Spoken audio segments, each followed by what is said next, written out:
Ladies and gentlemen, a very good morning and welcome to the DGAP morning briefing on geopolitical challenges. I'm Henning Hoff, Executive Editor of Internationale Politik Quarterly. Russia's war against Ukraine continues. We are writing day 337. The big news this week, of course, was yesterday's announcement by German Chancellor Olaf Scholz to send Leopard 2 tanks to Ukraine in strategic lockstep with the closest allies, including the United States.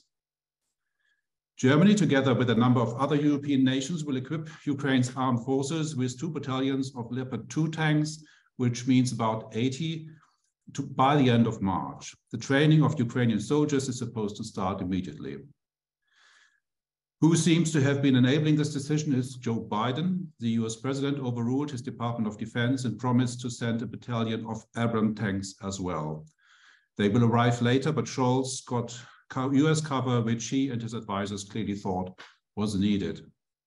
The end result is that Ukraine will get Leopard 2 tanks, if somewhat late in the day, potentially enabling inter alia combined forces operations. Whether it's a success for Scholz, personally I think it is, or whether Germany has been weakened because of the long period it took to arrive at this decision,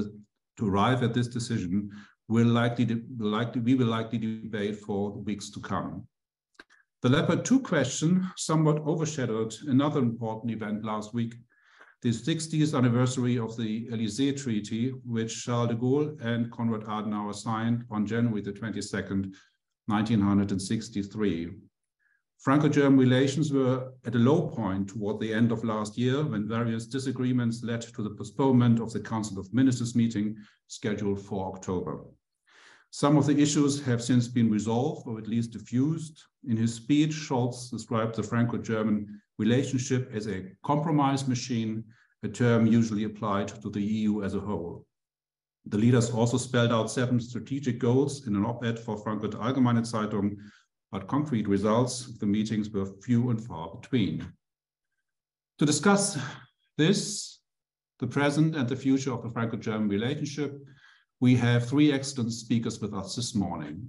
In order of appearance, we'll be hearing first from my DGAP colleague, Jakob Ross, research fellow in the DGAP's Alfred von Oppenheim Center for the Future of Europe, and our principal expert on France and Franco-German relations. He will assess last Sunday's 60th anniversary celebrations in Paris, as well as the outcomes of the Council of Ministers meeting. He will also touch on the Leopard decision, which overshadowed the festivities. Good morning, Jacob. Thank you, Henning. Good morning. Next, we will be hearing from Jeanette, European Affairs Manager, Friedrich Naumann Foundation for Freedom. Jeanette will assess Franco-German relations from a Brussels perspective and their significance or otherwise for EU decision-making and the general direction. Welcome, Jeanette. Thanks for having me. And last but not least, we will have with us Shahin Vallée, Senior Research Fellow in the DGAP Center for Geopolitics, Geoeconomics and Technology.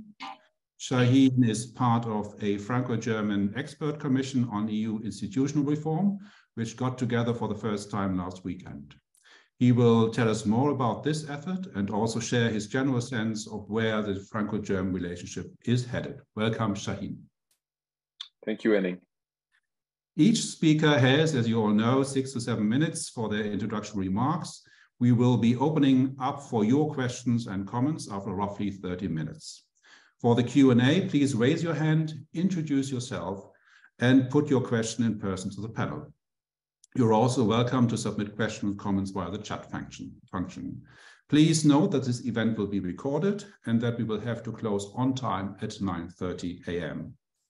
At this point, I'd like to thank my colleague Mila Nitsch, the DGAP Central and Eastern European expert, who has been instrumental in organizing these DGAP morning briefings. Thanks also to Jan Stöckmann, who is our new DGAP colleague and is supporting the series going forward. And now let's turn to Jakob for his assessment. Yes, thank you very much. Good morning from my side. Thank you for tuning in, for your interest.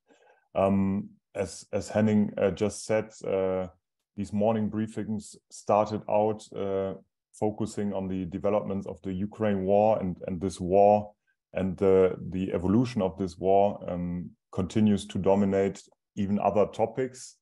And this is also true for the celebrations of the 60th anniversary of the Élysée Treaty, the Minister Council that was held this Sunday in Paris. I think the question of weapon deliveries and especially of the deliveries of main battle tanks to Ukraine was really what interested the public. This came through at the press conference of President Macron and Chancellor Scholz on Sunday afternoon. There were many questions to both of them on Leclerc tanks on the French side, on Leopards on the German side. This also became very clear on an interview that Foreign Minister Annalena Baerbock gave to the French TV channel LCI with her colleague Catherine Colonna on Sunday night, where she stated in a very much cited phrase that Germany would not oppose Leopard 2 deliveries if other countries would file an official demand. This was the main topic on Monday morning, what was discussed in the press, and there were ample speculations on whether this signified an official change of course in the German government policy. This demand was filed on Tuesday by Poland, so the pressure was mounting on the Chancellor, on the German government. And then, as Henning already said yesterday, there were first rumors and then the official confirmation that Germany would indeed send Leopard tanks itself and wouldn't oppose other countries to do so as well. On a side note, this speech by the Chancellor in the Bundestag was live broadcasted in French TV, something which is, at least for me, unprecedented. So there was a great deal of interest, I think, in other European countries towards this change of German policies as well. Ironically enough, this change of course in the German position now puts pressure on the French president, since there was a lot of pressure on the Germans to deliver Leopards coming from the French National Assembly, from prominent MEPs in the European Parliament, like Nathalie Loiseau, for instance. And now people are asking whether France will deliver Leclerc tanks to Ukraine. So all in all, a historic moment, as the Chancellor said yesterday. And the question, and this brings me back to the Franco-German Minister Council on Sunday, why this historic moment wasn't a Franco-German moment, since there hadn't been any major decisions at the Ramstein Ukraine contact meeting 2 days prior to the Franco-German Council meeting, as many had expected. This could have been an opportunity for Macron and Scholz to kind of get in front of the wave and lead European decision making once again. It didn't happen. There was nothing like this in the joint declaration that was published by the two governments on Sunday night. There were some policy announcements that we can maybe discuss later throughout this discussion, but minor ones. The Franco-German brigade will be sent to to NATO's eastern flank, and will do exercises between Lithuania, where Germany is the framework nation, and Romania, where France is the framework nation. There will be joint maritime exercises in the Indo-Pacific in 2024. Space will be a focus of the Franco-German couple going forward, but major projects such as, for instance, the main ground combat system, the future battle tank that is developed between the two countries, have not made any progress. No new contracts have been signed. No announcements had been made on Sunday on these. And the joint declaration and the commitment on one side to transatlantic security, NATO, and on the other side to European sovereignty, still reads as if these were mandatory references, not a long thought through long-term strategy. This is, however, and this brings me to the end of my introductory statement, what many had wished for. prior to this council meeting a long-term roadmap, something that the European partners of France and Germany, or transatlantic partners, could build on for the coming 10 to 15 years. The expectations had been very high, also because the Minister Council meeting had been delayed or postponed back in October, as you might remember. And I think the feeling that this declaration couldn't meet the expectations became clear, for me at least, on Monday, when I attended a panel discussion at Sciences Po here in Paris, where state ministers for European affairs, Laurence Boone from the French side and Anna Lührmann from the German side, discussed the results and quickly ended up defending these results, because there were a lot of critical questions coming both from the moderator, a journalist, and from students in the room, who shared the feeling, to my mind at least, that the concrete results of this council meeting were behind expectations. Now, there are a couple of other announcements that need to be discussed throughout our discussion, but I think that Jeanette and Shahin will probably touch upon these points going forward. Thank you. Thank you very much, Jakob. Maybe one quick comeback. You sort of touched on it in your recent article for Internationale Politik and Internationale Politik Quarterly. This sort of the personal relationship between Scholz and Macron, from observing them sort of interacting in this sort of big celebration of Franco-German friendship. What's your sense? Is it true to say that the personal relationship isn't really working? Or my sense actually was that it's maybe better than we all think? Well, I think both Scholz and Macron were very well aware of the attention that would be brought upon their personal interaction. President Macron invited Chancellor Scholz to his favorite restaurant in Paris. They had dinner at La Rotonde in Paris. So I think they were aware of this, and they made sure that there were a lot of smiles and well, signaling their close personal relationship. But to my mind, and you touched upon this in the introductory statement, there's a huge difference in character. If you heard their speeches in the Sorbonne, Macron with a lot of historic references, the weight of history, and then an optimistic end turning towards the youth in the room, and Scholz talking about this machinery of compromise, so a very German way to look at this bilateral relationship, not very romantic, not very grand, if you will. And I think that still remains a key difference between the two leaders. But maybe that they managed to kind of deepen their personal relationship throughout these celebrations and the historic weight of this moment on Sunday. Yes. Thank you very much. Let's now move over to Brussels and to Jeanette for her assessment. Thank you very much. I might rather put the celebration of the 60th anniversary of the Élysée Treaty and the Franco-German meeting a bit more in a broader perspective, also taking into account what has happened over the last years and months in terms of Franco-German relations for Europe. I think what has been quite interesting to see is that we can witness rather a battle of leadership, I would say, between France and Germany when it comes to European policy making. So what we all know, and it's like the reference all over in the media since several years, is that Macron kind of set the tone with his Sorbonne speech in 2017, right? So he has been always has been seen as the leader in European policy making, coming up with very bold and concrete initiatives back in the day. But he was definitely lacking support of Germany under the era of Angela Merkel, despite some achievements with the summit of Meseberg in 2018 and the signature of the Treaty of Aachen.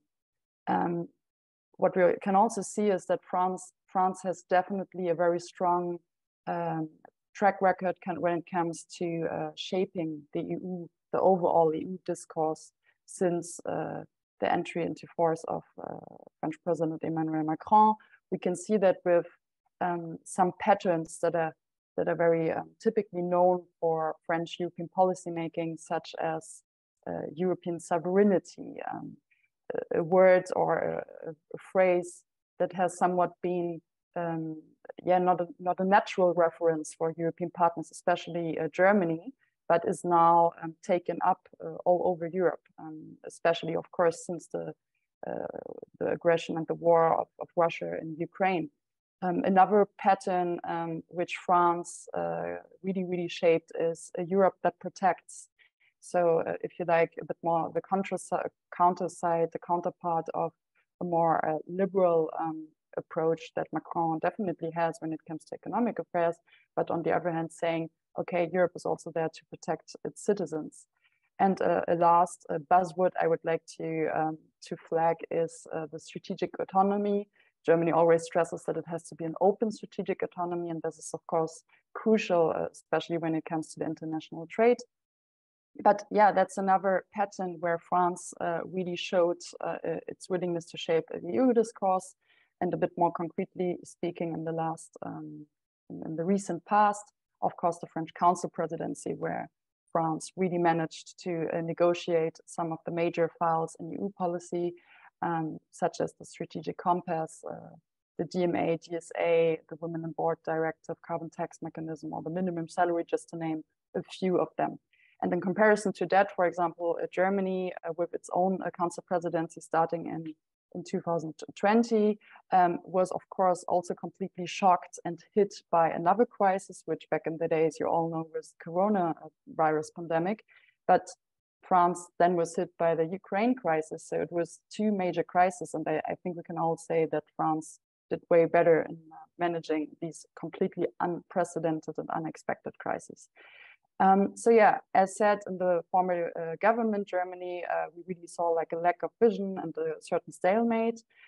Whereas now, with the speech of Scholz in Prague, and also with the Franco-German summit, and with the so-called Doppelwumms, you know, this double big investment of Germany with the 100 billion for its military and to support the economy, Germany is kind of back on the European scene and clearly affirms its interests. And I think this is something that we haven't seen that much before. So I think there's also a period, there was a long period of void, because we had the elections in Germany taking place and then the elections in France taking place. So there couldn't really be a Franco-German dialogue going on. And this also had negative repercussions, of course, for European policymaking. So it's only now, the last couple of months since the French government is in place, that the two governments really had the chance to get to know each other. And I think that still this ongoing battle taking place. And although I very much welcome, of course, a lot of the initiatives that have been announced, the Sunday and the celebration, I do think there's still a certain relationship and a level of trust that has to be gained in order to make this compromise machine working, if you like.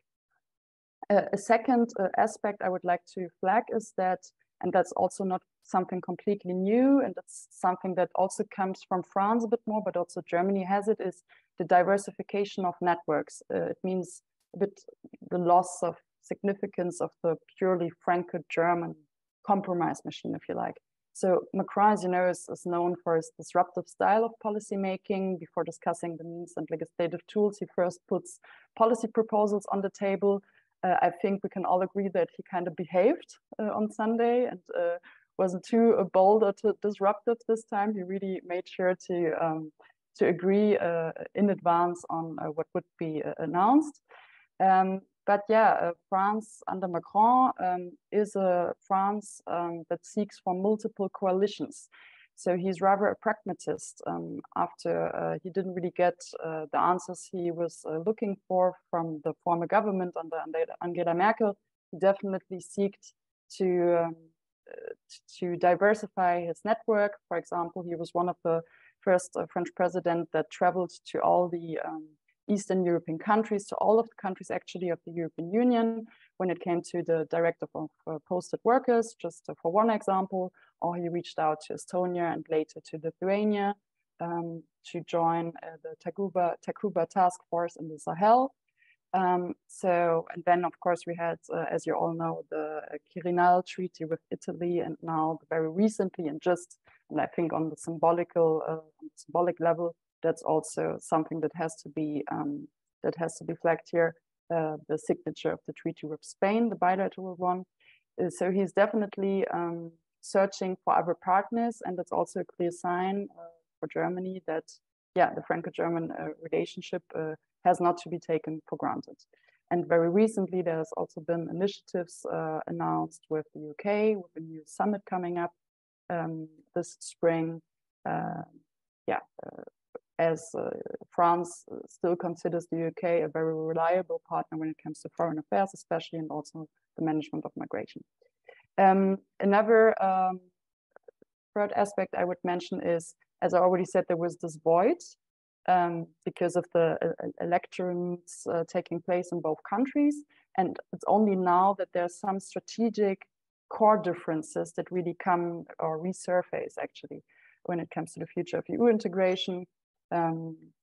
So, sorry, that's my reminder that I'm almost finished with my time.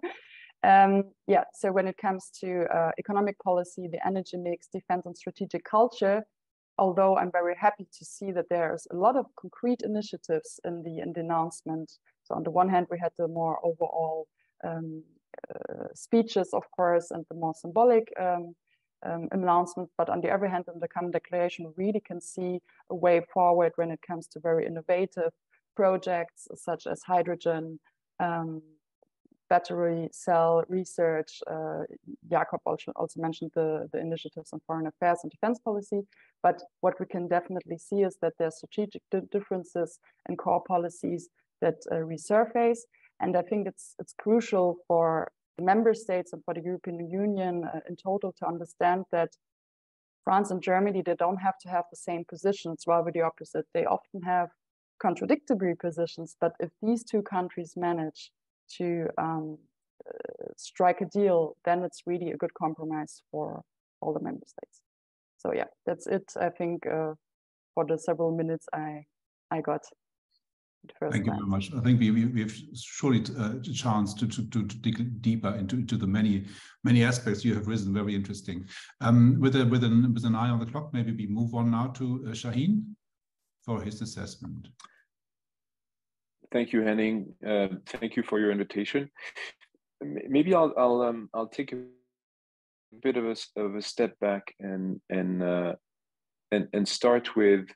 I think what is the reason why there has been so much frustration about the Franco-German dynamics in France. And I think for two main reasons. One is that I think there was a great hope after the election of Chancellor Scholz and the installation of this new coalition that we were turning a page from more than 15 years of Merkelism, which had made EU progress quite slow and which had made French hopes for deep integration disappointed. I think there was a great belief that with this new coalition, which states in its coalition agreement that it wants to turn Europe into a federal state, that there would be a much greater Franco-German convergence than there has been. I think there is a great sense of disappointment because for the time being, these hopes have not turned into reality.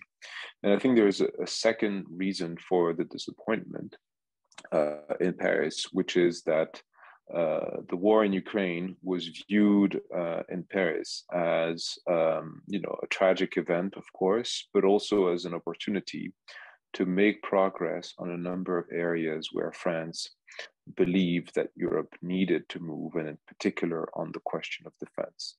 And there was this belief very early in the war that the Zeitenwende that the Chancellor has announced would be an opportunity for great Franco-German convergence, in particular in the area of defense. And I think what we have seen since then is rather the opposite. And nobody talks very openly about the reasons why the Franco-German Ministerial Council that was due in October was cancelled at the last minute. And the very reason why it was cancelled is because Germany announced a couple of weeks before a new anti-ballistic missile system, along with 15 other countries, that excluded France, and that was built on Israeli and American technology. And this announcement came as a real shock in France, and was a real point of contention. And so I'm stressing these issues because I think it's useful to understand why the October Ministerial Council did not happen, to judge whether the one that just took place now has been a success. And I think Jakob has mentioned it before me. When you look at these issues on the military front, on the defense front, there hasn't been a very significant progress. The anti-ballistic missile system is barely mentioned. The progress on the SCAF, on the single combat aircraft, has been mentioned, but remains somewhat limited. And as Jakob has mentioned, there's been no announcement whatsoever on the main ground combat system, which is a Franco-German project for a tank of the future, which at the time when Europe is heavily discussing the involvement of the Leopard 2 tank in Ukraine, I think would have been a great symbol. And so I think there's been, with this summit, a missed opportunity on the defense front, but also a lack of progress on another area of critical Franco-German friction, which has been the energy issue. And so when you take it all up, there's been a long 9 pages Franco-German declaration with, somewhat of a roadmap. But on the critical issues of the moment, it doesn't look like there has been a great deal of rapprochement. I think that continues to be a source of concern and frustration in Paris. And I think there is, and in that sense, the Leopard 2 tank is a great symbol of that. There is the feeling that the current crisis is not an opportunity for Germany to become more European. It's actually an opportunity for Germany to strengthen its transatlantic relationship and to take a leadership position in Europe in areas where France used to be a leader, so geopolitical affairs as well as defense. And that's coming, I think, in the view of Paris at the expense of the Franco-German relationship rather than as a fuel to the Franco-German relationships. I think this is something to monitor closely, and Jakob mentioned the importance of whether France would now deliver the Leclerc tank along with the Leopard 2 tank delivered by Germany and the new coalition. The reality is that even if France does deliver Leclerc tanks now, the leading role in the war effort on the ground will be made by the Leopard 2 tanks simply because of sheer size and numbers. There are some 1,000 Leopard 2 tanks sitting in European arsenals. And we're starting now with a small portion of that being sent to the battlefield. But the reality is that the Leopard 2 tank, and as a result, the entire German supply chain and maintenance systems behind it, will be largely dominated by Germany, and the Leclerc tank in this situation would only play a very symbolic role. And I think that puts clearly France, which views itself as the leading military power, in a passenger seat of this conflict. I would end now with a word of optimism. I think and maybe a self-serving word of optimism. I think one important thing that was announced during these celebrations was the launch by Minister Naumann and Boone of a Franco-German working group on institutional reform. And this working group has the mandate to build on 2 important speeches, one by President Macron and the other by Chancellor Scholz, where they basically both stated very openly that the enlargement of Europe was a necessity and a necessity that should happen quickly, but that the deepening of Europe and therefore changes of treaties and reforms of European institutions was a prerequisite to the enlargement of Europe. And so the mandate of this group is really to work out a pathway or a roadmap towards addressing this deepening and enlargement challenge. And so I think that to me is an opportunity for Franco-German alignment, because on paper, when you look at these two speeches, there is a great convergence between France and Germany. And actually the speech by Chancellor Scholz stating very clearly that enlargement was necessary, but that deepening should take place beforehand, which hadn't been historically the German view, was viewed in Paris as an important concession and something that created a basis for compromise. I think that's the work of our working group, our 12 strong members working group, and we hope to deliver some conclusions by the autumn of 2023, which ideally would then be part of the discussion for the European elections in 2024. And that's it for me. Thank you. Thank you very much, Shahin. Fascinating insights into the workings also behind the scenes. Can you sort of maybe add a little more, just sort of what kind of questions are you addressing? Is it basically all about sort of voting majority mechanisms, or does it also address this sort of, if you want to see, the institutional architecture of the EU? So there are several aspects of our work. You know, it's just the beginning, so I cannot say too much about what we are working on. But basically, the architectural question is definitely part of it. But as well as the question of QMV, but also, you know, more narrow institutional questions such as, you know, how do we treat the question of rule of law violations? How do we improve the enlargement process? So there is a number of institutional issues that we want to cover with this work. Many thanks, Shahin. We've passed the 9 o'clock line, so keep your questions ready. Please raise your hand if you have a comment or a question. And while we wait for you to join us, maybe just going back to Jakob, the points Shahin just made, the sort of this continued disappointment in Paris with the Germans, and now that they are sort of, that Scholz and his team seem to be sort of much focused on the transatlantic relationship rather than sort of making this a European moment in the French sense. Is it something you see as well? Is it sort of deliberate, or is it sort of, what do you think is the sort of the moving impetus behind it? Is it that Scholz is a transatlanticist after all, and not a, I think as you wrote, a Western German Catholic pro-French Rhinelander after all, or do you see a sort of conceptual differences between the two, which are so consequential? Yeah, I think that's one of the fundamental questions at the moment. And I guess if it were a personal issue in a sense, a chancellor who was a mayor of Hamburg, an Anglo-Saxon looking city of Germany or part of Germany, then that would be good news, since if the chancellor would change at one point, then we could fall back to better working relationship.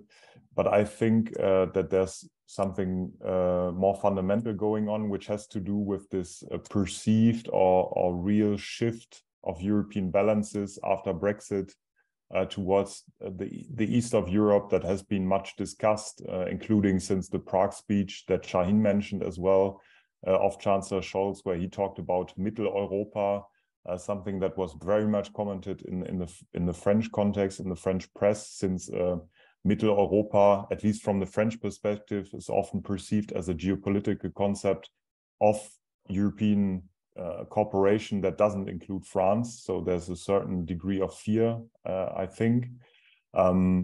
But I think that the French government and President Macron specifically have reacted and have adopted to this chancellor.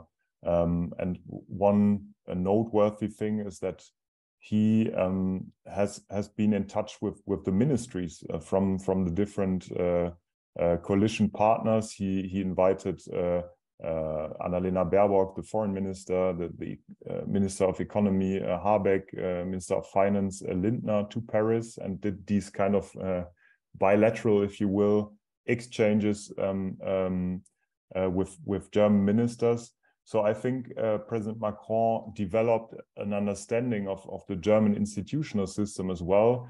And the fact that it was Annalena Baerbock on Sunday who made the most important, or who gave the most important sentence that day on Germany not opposing Leopard 2 deliveries if a demand was filed, kind of gave him, I mean, confirmed this strategy that if he can't deal with the Chancellor, or he gets the sense that Chancellor Scholz is not pushing in his direction, well, he will try to work with the Greens, probably the Liberals, and diversify his contacts with the German government. So in a sense, I think that the summit on Sunday showed that President Macron personally and the French government has well understood the Berlin dynamics at the moment and is working well with them.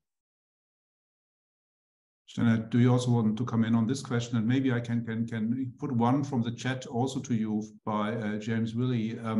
So basically asking, is this idea we may all have that the Franco-German relationship is powerful or enough anymore to actually steer the EU in a certain direction, when we all say at the same time that the center of gravity of the EU is moving east because of its enlargement, but also because of the war in Ukraine at its doorstep?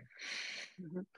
Yeah, thanks for your question. I think it's a very vital one, especially as you all know, Macron stated that NATO is brain dead back in the day, which he then corrected several times, and he again reiterated the alignment for France within NATO, on the one hand within its own national security strategy that just came up in November, and also within the Franco-German context this Sunday. And another initiative I would like to mention here, where I see that France has the strategy of, on the one hand, of course, being concerned, being overruled, if you like, about this new power center in the more Eastern Europe. And on the other hand, really shaping EU discourse is, of course, the initiative of the European political community. So in comparison to the Sorbonne speech, where Macron made so many suggestions, this time in 2022, he just came up with one big initiative, but really had quite a success, I think, with that politically, although we also have to take into account how this is seen from the Eastern perspective. So there's definitely, well, traditionally also a high level of mistrust towards France, as Germany is traditionally seen being more the traditional ally of these countries, and France rather the ally of the southern countries. But there definitely has been a rapprochement, a more of an alignment when it comes to the geopolitical priorities. I think a bit by default, of course. For France, that was the one. Ukraine, as for everyone, but especially for France, was definitely a wake-up call to realize that these countries can't be neglected, and that we have to take into account their worries from a security perspective. And with regard to the question of one of the participants, I think it is crucial to maintain France within the framework of NATO, and that there's a Franco-German alignment first, as France is obviously one of the biggest players when it comes to defense policy, and is also a nuclear power. So when it comes to the question of entering into a war, I mean, we are highly depending on France, and if there's no alignment with France, especially from the Franco-German side, then I don't see any way forward. Maybe this just in a nutshell. Thank you very much. The questions are keeping coming, but mostly via the chat function. If I could encourage you to put the question in person to the panel, it just makes for a more lively conversation. There's Peter Linke has come up, but before we go to you, I wanted to bring Shahin in again. There's one specific question about Leclerc's. Is it realistic to expect that they will be sent anyhow, or is it rather unlikely that French main battle tanks will sort of be sent? And I would also be very interested to hear your sort of view on the European political community. We had this one big meeting, and now it has seemed to be a bit off the agenda. But sort of what do you expect Macron to do next on that front? So I also saw a question about Eastern Europe that I want to answer. I think there is a clear realization in Berlin and a slow realization in Paris that the Franco-German engine might be a necessary compromise machine, as Scholz called it, but that it's not a sufficient one. And I think Germany has been of that view for quite a while, and has therefore worked with coalitions in Northern Europe, in Central and Eastern Europe very often to block potential progress that would have been proposed by France. I think there is now this realization also in France that the Franco-German engine might be necessary, but is no longer sufficient, and there is now a growing temptation to build these sorts of alliance. I think this was slow to come. Macron pretty much spent the better part of his first term trying to do everything on the Franco-German way, and I think he has started to depart from that only recently, basically since the European elections in 2019. Now on the Leclerc deliveries, I mean, just for basic reasons of numbers, I think Leclerc might be delivered to Ukraine, but would only be delivered in a somewhat symbolic way. I think it's important to understand, and this is something that I came to understand quite late thanks to military experts I have spoken to.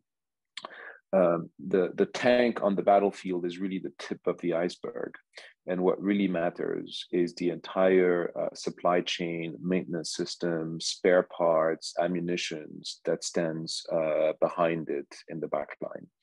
And I think if you cannot provide that, placing one tank on the battlefield without this entire machinery behind it is basically useless. And I think the ability to deliver this maintenance, supply chain, spare parts for the Leclerc is quite limited, and therefore I think it's unlikely that the Leclerc will be a decisive force on the battlefield. And I think at this stage, and this is why the Americans were so insistent on Germany to deliver the Leopard, because of the sheer size and the sheer numbers of Leopard 2 tanks in Europe. Basically, the only tank that is really battle ready in Europe is this one, and the only company that can provide the spare parts and the maintenance for it is Rheinmetall at this point, and that really puts the German defense military industrial complex at the heart of the European war effort at the moment, which I think comes as a big shock in Paris. And a last word on EPC. So I think on the whole, the first meeting of the EPC in Prague was generally viewed as a success. There's now heavy preparation for another meeting of the EPC in June in Moldova. To me, the big question over time is whether the EPC becomes more than a summit where European heads of states meet and talk, so more than a red carpet opportunity and a symbol, and whether it turns into a forum for actual policy making and for policy cooperation. At the moment, the policy making and policy cooperation aspects of the EPC is very limited, but this is maybe just the beginning, so this is understandable.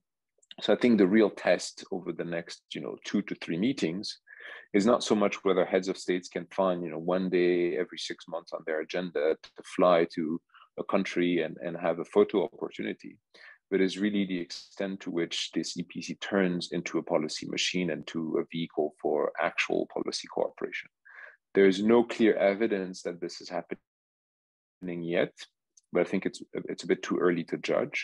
And I think the real question over the next maybe 2 meetings will be the extent to which the EPC organizes itself to produce that sort of policy cooperation, probably first in a limited number of areas. But I think the real test is whether it can do that to judge whether it is a success or not. I think that's a bit too early to tell. Maybe the second point that I want to stress with the EPC is that when you read the speech by President Macron in May of 2022, when he first refers to the EPC, he makes a very strong link between the EPC and institutional reforms of the EU. He clearly says, the EPC is kind of a stepping stone to accelerate institutional reforms of the EU and to basically help us deal with the challenges of enlargement, and ensures that this enlargement process is successful. I think that link between EPC and institutional reform of the EU has not been developed enough since that May speech. And I think that's one area where there needs to be further work. Thank you very much. Now it's time to turn to Peter Linke. Please introduce yourself and put the question to the panel.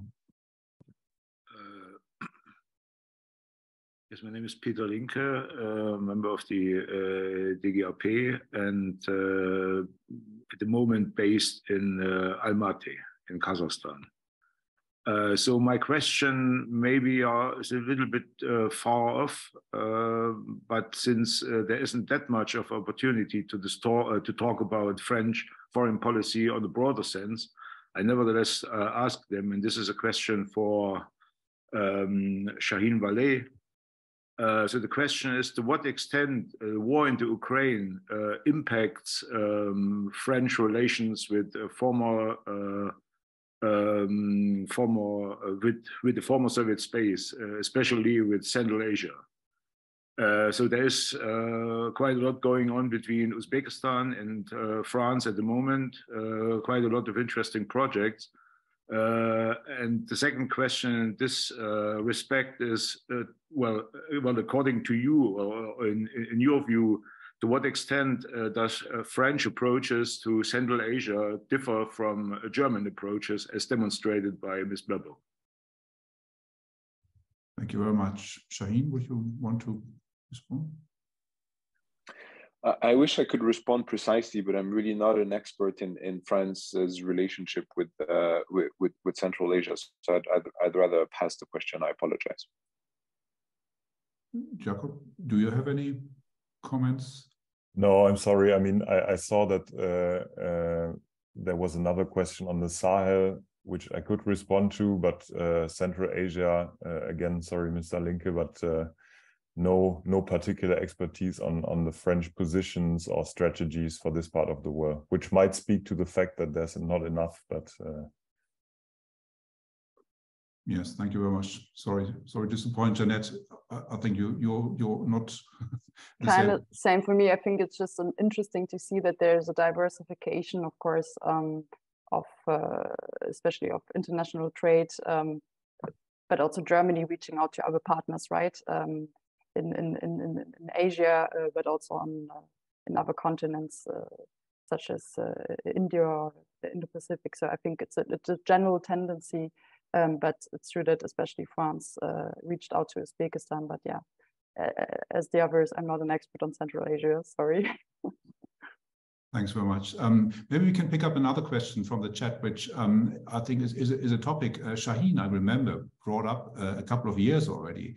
The question, sort of, if we see another sort of deeper integration, a deepening of the EU, is France really ready for this sort of for this deepening of integration? Is it really ready to sort of put all its assets into sort of under EU umbrella? Which question maybe starts with the seat in the UN Security Council, may even touch on the nuclear deterrent, and so on. Do you think this will sort of be a is Macron really ready for that, or is that is it sort of just a sort of more of a German question to to sort of? No, I think this is a. No, I think this is, and we've spoken about that in other circumstances. I think this is a very valid question to be placed to the French president. And he's held such strongly pro-European speeches that it's only fair to ask him how far France is willing to go to deliver on that European vision. And to some extent, the speech by Chancellor Scholz in Prague has asked that question. Because while Scholz made a great concession to France by saying, yes, deepening of the EU needs to take place before enlargement, which was historically a French view, he also clearly said that for that deepening to take place, we need to move towards qualified majority voting on a number of critical areas. And he listed two in particular. One is foreign policy, and the other was tax issues. And that was a very, very clear way of basically presenting France with a quid pro quo. He basically told Macron with this speech, if you want to deepen Europe, you will need to consider abandoning what you consider today as critical to your sovereignty, which is basically, your veto right on foreign policy. And Germany will need to also make concession on what it considers critical to its sovereignty, which is its veto right on EU tax affairs. And so to some extent, Scholz has asked this question at the end of August. There hasn't been a clear response yet by the French president, but I think, in the next year or so leading up to the European elections, we will have the beginning of an answer to that question when France and Germany tell us what they have in mind insofar as institutional reform. If we see that there is no appetite for discussing QMV, if we see that there is no appetite for real, meaningful treaty changes, I think that will be an answer to the question you've just asked. Thank you very much. Anyone else want to come in? Jakob? No, sorry, Jeanette, please go first if you want to. Just wanted to mention that we can also see that in the very concrete projects, right, such as the SCAF. So when it comes to the implementation of projects on the more industrial side, we do see rather competition and French national interests coming up with Dassault being very vocal and not wanting really to give up when it comes to patents rights and things like that. I think it will be very interesting to see how these how the myriad of initiatives that have been announced in other industrial areas, such as I already mentioned, hydrogen, for example, or battery cells, or other future-oriented industries, how this will translate then into a real alignment between France and Germany's economy, which doesn't mean that it's not absolutely indispensable. It is, but I think, the pure logic of the internal market, of course, is based on competition, which is a good thing because that's how we progress. But now we have to, France and Germany have to come together, and that's one thing to make announcements and that there's a political and clear will behind these initiatives. But the other question is the implementation of projects on the more industrial side. Thank you, Jakob.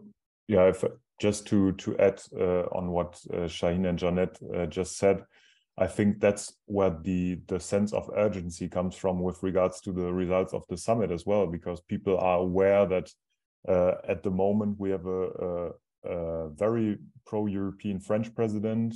We have a very, very pro-European coalition treaty talking about a federal European state. I mean, in the future, but still it's in there. But nobody can guarantee that this will remain the case. I mean, the next presidential elections in France, it's far away, I know, 2027, but who knows who will be elected into the Élysée. So there's a sense of, if we need to make progress now if we're serious about deeper integration of the European Union. And I agree very much with Shahin. That's what we try to find out in every conversation we have with French officials. How far is Macron able to push the lines in France away from this traditional Gaullist vision of European federation of sovereign nation states, in a sense, and towards something more common. And on the German side, it would be quite the opposite. How far can we get away from these very cloudy announcements of a federal European state that's clearly not on the agenda anything near in the future, but get to proper compromises and well, launch the processes to discuss this. But again, there's a sense of urgency, and there's this talk about the window of opportunity. And I think in that regard, it is absolutely right. This window is not very big. It will close again. And I also agree with Shahin that the elections of the European Parliament next year will be a very good moment to kind of get a sense where things are moving with the electorate as well. Thank you very much. Maybe you can spend 1 minute, Jakob, on addressing the Sahel question, really very short. And then I would like to have a final round with all of you, sort of telling me what could be this one bigger Franco-German project, which sort of gives us a new sense of where this bilateral relationship and the EU as a whole is heading, or is this sort of this idea that there could be a new big project which sort of really transports the EU into a new atmosphere, whether that is maybe not sort of is silly of me to ask this question in the first place. So maybe let's go to Jakob first for Mali and Sahel very quickly, and then we start with Shahin and then Jeanette, and Jakob has the last word. Yeah, thank you, Henning, and thank you for the question in the chat, since to my mind, it's crucial, because the war in Ukraine remains absolutely central. There's no question about that, but there's a risk of forgetting about the rest of the world. And I think that in Berlin, there's not enough sense for the fact that Russia is winning the propaganda war and winning space, if you will, in Western Africa, has pushed France out of Mali, now is pushing France out of Burkina Faso. We will see what will happen next in Niger, probably. And this became very clear on Sunday as well, when a journalist asked a question about this policy by the Burkina Faso regime to President Macron. And it felt very out of context, because everybody was talking about tank deliveries to Ukraine from a German perspective. But I think in France, there's a sense that Russia is very much present in Africa, in Western Africa as well. And those dots need to be connected if we really want to implement what everybody's always talking about, the 360-degree approach and looking in all directions. So that's for the Sahel. If I may add, just on your question, what's the silver bullet for Franco-German relations? To me, it's the slogan of President Macron, the European elections in 2019, when he talked about a Europe that protects. I think that's the key to gaining new momentum with the electorate, with young voters as well. If France and Germany can find a way to combine forces and make Europe and the European Union something that protects people, may they be in France, in Germany, in Italy, in Poland, from the geopolitical fault lines developing around the European continent, then that would be the way forward, and that would be something positive that I think many people could identify with and work towards too. Thank you very much. Then let's go to Jeanette, and then Shahin has the last word. Yeah, maybe as a final word, I think for the way forward, I'm very positive when it comes to, as I already mentioned, these several initiatives that were mentioned in the declaration, and also all the declarations that have been made before, because I think there's not a lack of understanding of what the current priorities and challenges are when it comes to European policymaking from France and Germany. As you know, in their tribune in the FAZ, Macron and Scholz, 2 days before the celebration of the Élysée Treaty, already stated the 7 steps forward for European policymaking. So I think there's definitely not a lack of understanding of what's at stake, and there's also not a lack of concrete initiatives suggested. Now it's really time to realize these projects and to implement them, and I think this is where it's getting difficult, but I hope that with this revitalization and this reiterated will of really striking deals and making a way forward, there will be a more thorough assessment and initiatives really being implemented. What I have been missing a bit also on Sunday was the bigger picture when it comes to the European integration process, because it was expected that they would come up with their vision for the next 15 years. So I'm very happy to see that now there's this group that Vallée is a part of, that there will be further workings between France and Germany. There might be suggestions coming up, because this was a bit missing. So I think, as Jakob said, one thing is the very concrete and very urgent initiatives, but we also have to think about the longer future, about the future of the European integration on the long run. Not forget about this. Thank you. Thank you very much. And Shahin, last word from you. And I take it you're taking off in a moment. Yes, I have to leave. I'm in the train. But I would say that the 2 things that we should focus on at this point are energy and defense, engineering, and the critical question of cooperation. Thank you very much. The line wasn't very good, but I got defense and energy. This is what will bring us forward. And with that, I'm closing this meeting this morning. Thank you all very much for listening in this morning. Thank you to our panelists, Shahin, Vallée, Jeanette and Jakob Ross. And see you next week again, where we have the next session. Thank you very much and a very good morning.